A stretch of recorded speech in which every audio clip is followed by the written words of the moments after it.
നമസ്കാരം. ഇന്ന് നമ്മുടെ 33ാമത്തെ എപ്പിസോഡാണ്.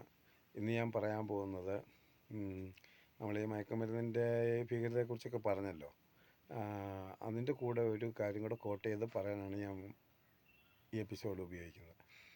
കാരണം ഈ മയക്കുമരുന്നൊക്കെ ഉപയോഗിച്ച് കഴിഞ്ഞാൽ ഈ സൈക്കാട്രി ട്രീറ്റ്മെൻറ്റിലൂടെയും ഈ ഡി അഡിക്ഷൻ സെൻറ്ററിലൂടെയൊക്കെ അത് മാറ്റിയെടുക്കാം എന്നുള്ളൊരു ധാരണയുണ്ട്. ആ ധാരണയൊക്കെ വെറുതെയാണ് കേട്ടോ.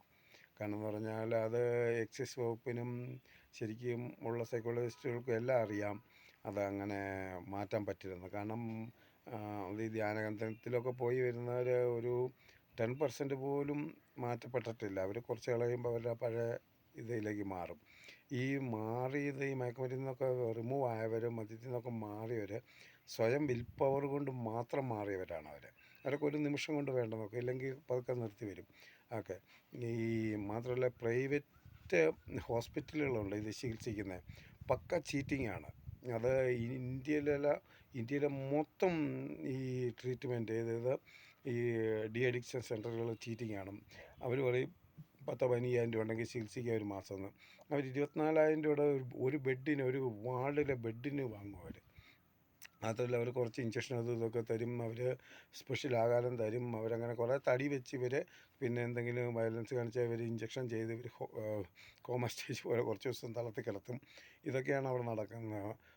നല്ല എമൗണ്ടാവും അത്. പക്ഷേ നിങ്ങൾ ഒരിക്കലും അതിൽ നിന്ന് റിമൂവ് ആവില്ല. നിങ്ങളുടെ മക്കളെ ആരെങ്കിലും വിട്ട് റിമൂവ് ആക്കാമെന്ന് വെച്ചാൽ എൻ്റെ അറിവിലൊരു 10-15% അല്ലാതെ അങ്ങനെ മാറ്റപ്പെട്ടവരൊന്നുമില്ല.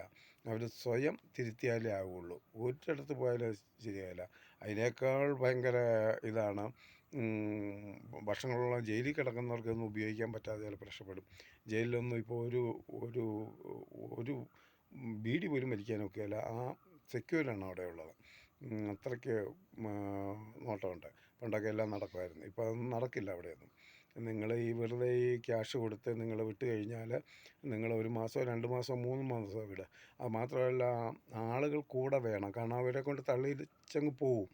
അങ്ങനെ അതുകൊണ്ട് കൂടെ ആൾ വേണമെന്ന് നിയമം വന്നിട്ടുണ്ട്. കാരണം എന്തെങ്കിലും മാനസിക പ്രശ്നമുള്ളവരെയോ, പിന്നെ മാനസിക പ്രശ്നം ഒരു 80% ചികിത്സിച്ചൊന്നും മാറ്റാൻ ഒക്കെയില്ല. നിരന്തരം മരുന്ന് കഴിച്ചുകൊണ്ടിരുന്നാൽ അവരെ ഒരു വയലൻ്റ് ആകാതെ നിർത്താമെന്ന് മാത്രമേ ഉള്ളൂ.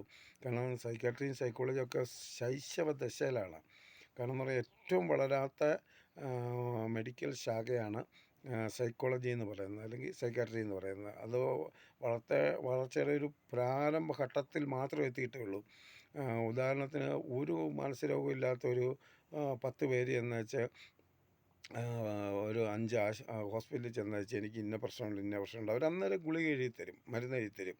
അതാണ് ഈ സൈക്കോളജി. കാരണം അവർക്ക് കണ്ടുപിടിക്കാൻ ഒരു നിർവാഹവുമില്ല. കാരണം അതിന് പിന്നെ നമുക്കുണ്ടാകുന്ന രക്തത്തിലെ മാറ്റങ്ങൾ, നമ്മുടെ വൈറ്റമിൻ്റെ പ്രശ്നങ്ങൾ, നമ്മുടെ ആസിഡിൻ്റെ പ്രശ്നങ്ങൾ, നമുക്ക് ഈ ഉണ്ടാകുന്ന ചെറിയ ചെറിയ എന്താ അതിന് പറയുക, അങ്ങനെയൊക്കെയുള്ളൊരവസ്ഥ. മനസ്സെന്ന് പറഞ്ഞാൽ ഒരു അവയവമേ ഇല്ല നിലവിൽ. മനസ്സെന്ന് പറഞ്ഞൊരു അവയവമില്ല. അത് തലച്ചോറിൻ്റെ ഇലക്ട്രോ കെമിക്കൽ പ്രവർത്തനമാണ് ഈ മനസ്സെന്ന് പറയുന്നത്. ഒരു പ്രവർത്തനമാണത്. അത് തലച്ചോറ് തന്നെയാണത്. ആ തലച്ചോറിനാണ് ഈ ഗുളികകളൊക്കെ തന്ന് മയക്കി കിടത്തുകയാണ്, വയലൻ്റ് ആക്കാതിരിക്കുകയാണ്. ഇത്രയൊക്കെ ഉള്ളൂ. അതുകൊണ്ടൊന്നും ഒരു മയക്കുമരുന്നിൽ നിന്നും ഒരിക്കലും രക്ഷപ്പെടില്ല എന്ന് അവർക്കും അറിയാം. എല്ലാവർക്കും അറിയാം അത്, ഇതറിയാവുന്നവർക്ക്. പിന്നെ ഈ പ്രൈവറ്റ് ഹോസ്പിറ്റൽ, പിന്നെ ആകെ ഉള്ള ഒരു ആശ്വാസം എന്ന് പറഞ്ഞാൽ എല്ലാ ജില്ലകളിലും ജില്ലാ ഡി അഡിക്ഷൻ സെൻറ്ററുകളുണ്ട്. അവിടെ പക്ഷേ 1 രൂപ നിങ്ങൾക്ക് മുടക്കാകില്ല, അവിടെ നിന്ന് ഇറക്കി വിടില്ല. അവിടെ കൂടെ ആൾ വേണം താനും. ഫുഡ് സഹിതം എല്ലാ ചികിത്സകളും ഈ ഇടുക്കിയിലുണ്ട്, കോട്ടയത്തുണ്ട്, എല്ലായിടത്തും ഉണ്ട്. അവിടെയാണ് നിങ്ങൾക്ക് പൈസ മുടക്കൊന്നുമില്ലാതെ നിങ്ങൾക്ക് ചികിത്സിക്കാൻ പറ്റുന്ന ഓരോ കേന്ദ്രങ്ങളുണ്ട്. പക്ഷേ അവിടെ ചെല്ലുമ്പോൾ തന്നെ അവിടെയും അതിൻ്റെ ഏജൻറ്റുമാരുണ്ട്. അവർ പറയും ഇന്ന പ്രൈവറ്റ് ഹോസ്പിറ്റലിൽ പോകാൻ പറയും. ഒന്നും ഇല്ല, ഒരിടത്ത് പോയാലും ഇല്ല. അത് പക്ഷേ ഈ ഗവൺമെൻറ്റിൻ്റെ ഇതിലൊക്കെ പക്ക ഇതാണ്. അവർ ഓവർ വയലൻ്റ് ആയിട്ടൊക്കെ 2 അടി കൊടുക്കുമെന്ന് മാത്രമേ ഉള്ളൂ. അല്ലാതൊന്നുമല്ല, ഇച്ചിരി വരട്ടുമെന്നൊക്കെ ഉള്ളൂ. അവിടെ എല്ലാം ക്യാമറയിൽ നിരീക്ഷണം. ആ ഗവൺമെൻറ്റിൻ്റെ എല്ലാ ജില്ല ഇതല്ലാതെ ബാക്കി പ്രൈവറ്റുകളെല്ലാം പക്ക ചീറ്റിങ്ങാണ്. നിങ്ങൾ എത്ര രൂപ മുടക്കിയാലായിരുന്നു. അതൊക്കെ അറിയാവുന്നവരാണ് ഈ വിദേശ രാജ്യത്തെ ഇന്ത്യയുടെ അതിൻ്റെ വളർച്ചയെക്കുറിച്ചൊക്കെ അറിയാവുന്നവരാണ് ഇതിന് മുന്നിട്ടിറങ്ങുന്നതും. ഈ ഒരു തലമുറയെ നശിപ്പിച്ച് കഴിഞ്ഞാൽ അവർക്കൊരിക്കലും രക്ഷപ്പെടാൻ പറ്റില്ലെന്ന് അവർക്ക് കൃത്യമായിട്ട് അറിയാതെ അതാണ് ഇവർ ഈ നമ്മുടെ ശത്രുരാജ്യങ്ങൾ ഇതിനു വേണ്ടി ശ്രമിക്കുന്നതൊക്കെ. അത് നിങ്ങൾ മനസ്സിലാക്കിയാൽ നിങ്ങൾക്ക് കൊള്ളാം. നിങ്ങൾക്ക് തന്നെ ഒന്ന് നോക്കിയേ, അങ്ങനെ കൊണ്ടുവന്ന എത്ര പേര് അതിൽ നിന്ന് മാറിയിട്ടുണ്ട്, രക്ഷപ്പെട്ടു? ഒരു 10% പേരേ ഉള്ളൂ. ഏത് രീതിയിൽ പോയാലും അവർ മാറില്ല. കാരണം അതിന് അഡിക്റ്റ് ആയത് തന്നെയാണ്. അതാകാതിരിക്കുന്നതാണ് ഏറ്റവും നല്ല. ആയാൽ അത് നെക്സ്റ്റ് ജനറേഷൻ, ഞാൻ പറഞ്ഞില്ലേ 10 വയസ്സ് 12 വയസ്സുള്ള കുട്ടികൾ അതിലേക്ക് ആകാതിരിക്കാൻ നോക്കുക.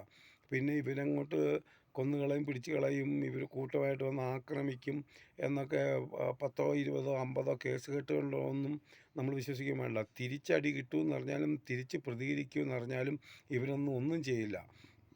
നമ്മൾ രക്ഷകർത്താക്കൾ വിചാരിച്ചാൽ നിർത്താവുന്നുള്ളൂ ഇതൊക്കെ. കാരണം എന്ന് പറഞ്ഞാൽ അവൻ പോയി ജയിലിൽ കിടക്കട്ടെ എന്നോ, നല്ല അടി കൊടുത്താൽ മതി, അതൊക്കെ മാറ്റിയെടുക്കാമെന്നൊക്കെ ഉള്ളൂ. അവർ 5-8 പേര് ഒരുത്തനുമായിട്ട് ഉടക്കുണ്ടാക്കി അവന്മാർ ബൈക്കായി വരുന്നു, മുടി നീട്ടി വളർത്തി അങ്ങനെ ഇങ്ങനെയൊക്കെ ഏതൊക്കെ ഒരു കോലത്തിൽ വരുന്നു, അവരടിക്കുന്ന ഇതൊന്നുമല്ല. നാട്ടുകാർ 10 പേര് കൂടി അടി കിട്ടുമെന്ന് പറഞ്ഞു കഴിഞ്ഞാൽ അവർ ആ വശത്തോട്ട് വരില്ല.